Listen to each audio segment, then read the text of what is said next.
The rain-slicked streets of Barcelona gleamed under the sodium lamps like veins of molten gold, but all I could see was her face, Leilani's face, twisted in the kind of agony that shatters souls.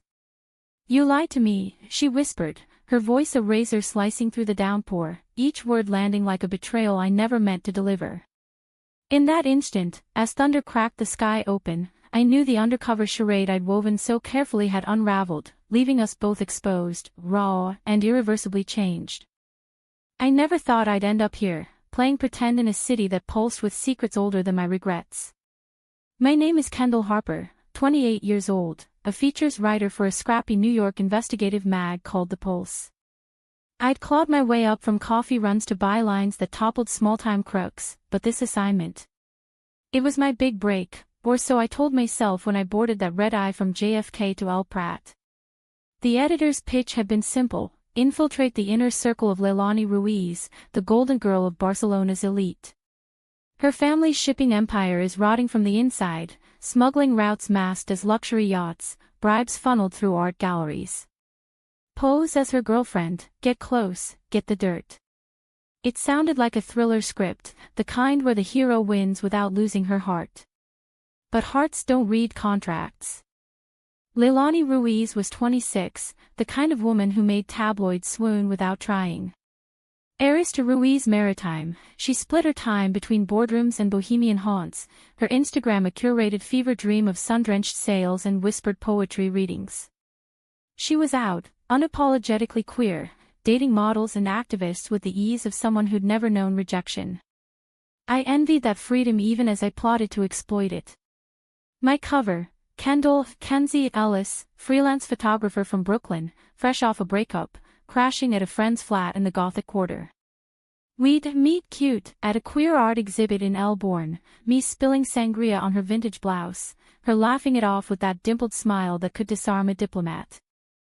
The exhibit was a riot of color and confession, canvases dripping with abstract lovers, walls echoing with indie folk anthems.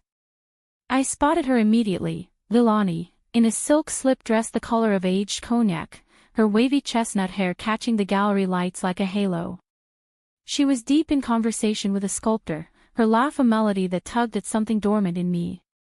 I timed my clumsiness perfectly, a jostle from the crowd, a splash of red wine across her chest. "Oh God, I'm so sorry," I gasped, thrusting napkins at her like a lifeline. She looked up, eyes the deep brown of espresso foam, and instead of fury, there was amusement. "It's just a shirt. Besides, it matches the painting now." Her accent was a lush hybrid, Catalan lilt wrapped in American vowels, courtesy of her mom's side from San Francisco. We talked for hours that night, or rather, I listened as she unraveled her world, the pressure of legacy, the thrill of captaining her own charter yacht, the quiet ache of loving in a family that prized discretion above all. By closing time, she'd slipped her number into my palm. "Come sail with me tomorrow, Kenzie. The sea doesn't judge spills." That first sail was magic, the kind that fools you into believing in fate. Her yacht, Estrella del Mar, cut through the Balearic waves like a promise, salt spray kissing our skin as we lounged on deck chairs with chilled kava. Leilani steered with effortless grace, her sundress billowing, bare feet braced against the helm. "Tell me about Brooklyn," she said, handing me a plate of jamon and figs. "Is it as chaotic as they say?" "Chaotic's my love language," I quipped, snapping candids of her against the horizon, my camera a shield for the real work ahead. I'd planted a burner phone in my bag, synced to a secure app for transcribing our chats. But as she shared stories of her abuela's rebel days in Franco, Spain, of stolen kisses with her first girlfriend in high school, the notes blurred. She was vibrant, vulnerable, a far cry from the ice queen suspect my editor painted. We fell into a rhythm those first weeks, a pretend romance that felt scripted by the gods. Mornings at her penthouse in Izample, where sunlight filtered through wrought iron balconies onto linen sheets we never quite straightened. Afternoons wandering La Rambla, her hand in mine, dodging street performers while she haggled for fresh paella ingredients. Evenings at hidden kava bars in Gracia, where she'd trace patterns on my thigh under the table, her touch igniting sparks I hadn't felt since my own messy college flings. "You're different, Kenzie," she'd murmur, lips brushing my ear. "Like you see the cracks I hide from everyone else." Guilt gnawed at me like sea erosion on cliffs. I'd file nightly reports, harmless at first, subject discusses family tensions, father pushing expansion into North Africa. But as our nights deepened, so did the intel. One tipsy evening, after a rooftop party overlooking Sagrada Familia spires, she confessed over gin and tonics, "Papa's deals aren't clean. I found ledgers, ghost ships rerouting cargo under false flags. I want out, but blood's thicker than the med." My pulse raced, this was gold. I kissed her to steady my hands, tasting salt and secrets on her tongue. By month 2, the lines blurred beyond repair. We were official in her world, tagged in posts as "my anchor in the storm," met her inner circle at polo matches on the Costa Brava. Her best friend, Matteo, a wiry graphic designer with a penchant for bad tattoos, pulled me aside one afternoon at a beachside chiringuito. "Leilani's been burned before, exes who chased the Ruiz name, not her. You feel real." His words were a gut punch. I nodded, forcing a smile, while inside, the fraud clawed higher. The turning point came during Festa Major de Gracia, when the neighborhood erupted in a kaleidoscope of paper dragons and fireworks. We'd snuck away to a quiet alley strung with fairy lights, her back against graffiti-scarred stone as I kissed her like salvation. "I love you," she breathed, the words slipping out unplanned, pulling mine in their wake. "I love you too," I echoed, and in that moment, it was true, fiercer than any byline, any deadline. But dawn brought the call from New York. "Wrap it up, Harper. We've got enough for the exposé. Fly home tomorrow." I couldn't. Not yet. Instead, I delayed, weaving deeper into her life. We road-tripped to Valencia, chasing paella origins and ghost stories in the old silk exchange. There, under a canopy of orange trees, she opened up about her queerness, the family's veiled homophobia, her mother's quiet support from afar. "I build walls, Kenzie. But you make me want to tear them down." Tears pricked my eyes. I held her, whispering promises I couldn't keep. The betrayal brewed in shadows I ignored. My editor pushed for more, photos of documents, recordings of calls. I resisted, feeding scraps, but paranoia crept in. Late-night texts from unknown numbers, Ruiz security sniffing around. Abort. Leilani noticed my distance, the way I'd flinch at her phone buzzing. "What's wrong?" she'd ask, curling into me on the sofa, her head on my chest like a lifeline. "Nothing," I'd lie, stroking her hair. But the lies piled like autumn leaves in Central Park, crisp and crumbling. It all fractured on a crisp October evening, the kind where Barcelona's air turns knife-sharp with the promise of fall. We'd planned a quiet dinner at her family's sprawling villa in the hills above Sitges, whitewashed walls climbing terraced vineyards, the sea a distant sapphire whisper. Leilani had been giddy all day, insisting I meet her parents properly, no pretenses. "They'll adore you," she said, adjusting my collar in the rear view as we wound up the coastal road. "Mommy's making her famous gazpacho." "Papa." "Just smile and nod, he's all bluster." The villa was a monument to old money, Moorish arches framing infinity pools, olive groves rustling like conspirators. Her mother, Elena, enveloped me in a hug scented with lavender and Chanel, her silver-streaked bob impeccable. "Kendall, Michigan Hidges speaks of you endlessly. A photographer. How romantic, capturing moments that last." Her father, Javier Ruiz, was a bull of a man, broad-shouldered in linen slacks, his handshake firm as a contract. Over aperitifs on the terrace, he grilled me lightly, origins, ambitions, his eyes sharp as the sherry in his glass. Leilani squeezed my knee under the table, her warmth a shield. Dinner unfolded like a well-rehearsed play, laughter over anecdotes of Leilani's childhood tantrums, clinking forks against paella pans steaming with saffron and rabbit. But midway through the sorbet course, Javier's phone trilled, an insistent buzz that pulled him away. He returned changed, face thunderous, murmuring to Elena in rapid Catalan. Leilani tensed beside me. Trouble at the docks, she explained softly. Always is. I excused myself to the powder room, heart hammering. This was my window. Javier's study adjoined the hall, door ajar like an invitation. Heart pounding, I slipped in, the room a sanctum of mahogany and leather-bound ledgers. My fingers flew over drawers, snapping pics of invoices stamped with cryptic codes, cargo, artifacts, Valencia to Tangier. Jackpot. But as I pocketed my phone, footsteps echoed, heavy, deliberate. Javier loomed in the doorway, arms crossed. Kenzie Ellis, he said, my alias dripping like venom. Or should I say Kendall Harper? The Pulse sends its regards, I presume. My blood iced. How? A leak? My own carelessness. He stepped closer, voice low. We've known for weeks. Hired eyes in New York. Thought you'd make a fine pawn, distract her from prying too deep. He meant Leilani, she'd been digging, he knew. Leave now, quietly, or the story dies with you. I bolted, bursting onto the terrace where Leilani waited, concern etching her features. Kenzie. What's? Her words died as Javier emerged behind me, Elena hovering like a ghost. Papa, what did you do? Leilani's voice cracked, piecing it together in the silence that followed. The confrontation spilled into the night, stars wheeling overhead like indifferent witnesses. Javier laid it bare, my real identity, the planted evidence, the firm's counter-intel. Leilani's eyes locked on mine, searching, pleading for denial. Tell me it's not true, she begged, voice fracturing. Tell me you love me for real.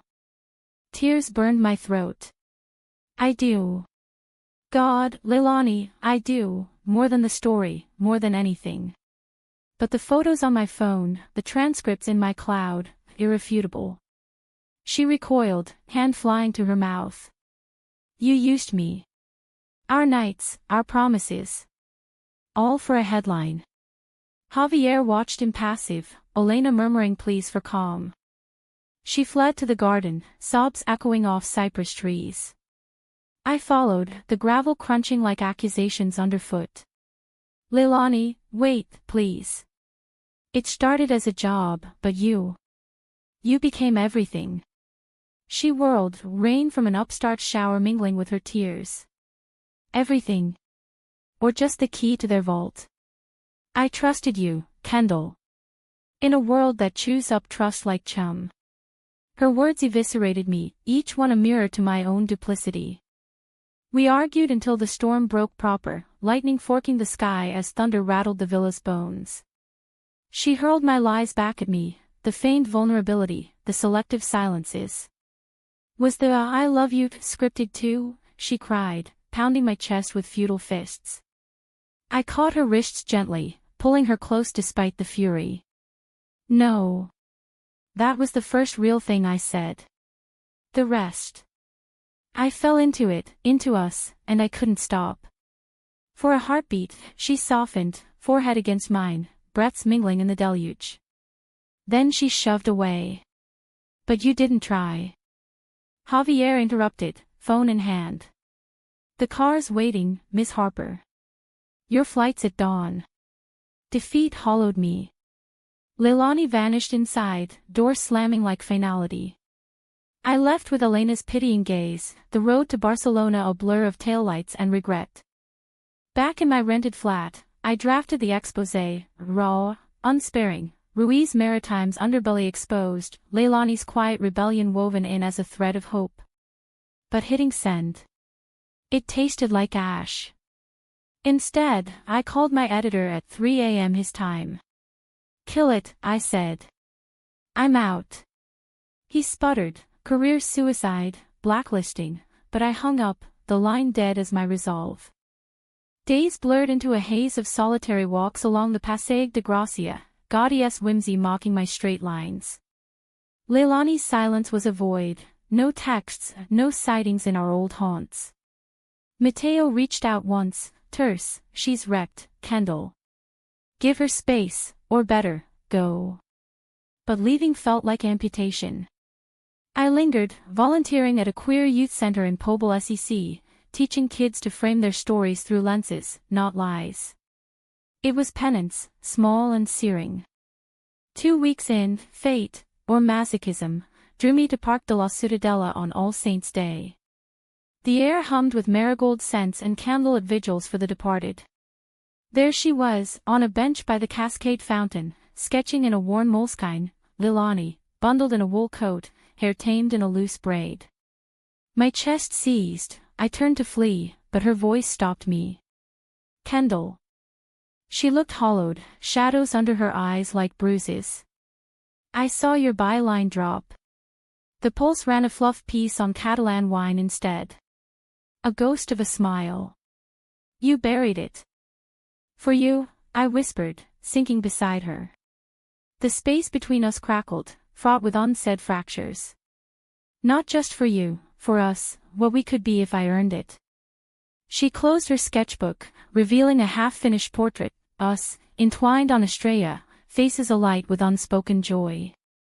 I burned the ledgers, you know. Confronted Papa. He confessed, cut a deal with prosecutors, stepped down. Mama's handling the cleanup. Her voice trembled. I did it for me, finally. Not the empire, not the expectations. Pride swelled, mingled with ache. I'm proud of you. So damn proud. Silence stretched, the fountains murmur a gentle prod. Leilani. Can we start over? No covers, no cons. Just Kendall and you. Her gaze searched mine, weighing the wreckage. Pretending broke us. But real. Real terrifies me more. She took my hand, tentative, calluses from ropes and brushes grounding us. We'll try. Slowly. Like learning to sail into headwinds. Winter crept into Barcelona like a cautious lover, frosting the Gothic quarter's gargoyles and turning the sea to molten silver. Leilani and I navigated our fragile truce with the delicacy of cracked porcelain, coffee dates in tucked-away patisseries, no overnights, hands held but promises holstered. She was rebuilding, advising a non-profit auditing maritime ethics, her fire channeled into advocacy rather than inheritance. I stayed on, my visa extended under the guise of a photo series on exiles and embraces, queer expats finding home in Catalonia's folds. The truth. I was exiling my old self, one unscripted morning at a time. Our first real milestone was Christmas Eve, Nadal lights twinkling from every balcony like a city's shared heartbeat. Leilani invited me to her mom's, Javier exiled to a sabbatical, in Mallorca, penance paid in solitude. Elena's table groaned under butifarra sausages and escudella stew, the air thick with pine and forgiveness. To new beginnings, Elena toasted, her eyes crinkling at Leilani's flush when our knees brushed under the damask cloth. Later, on the balcony overlooking the harbor's twinkling masts, Leilani pulled me into the chill.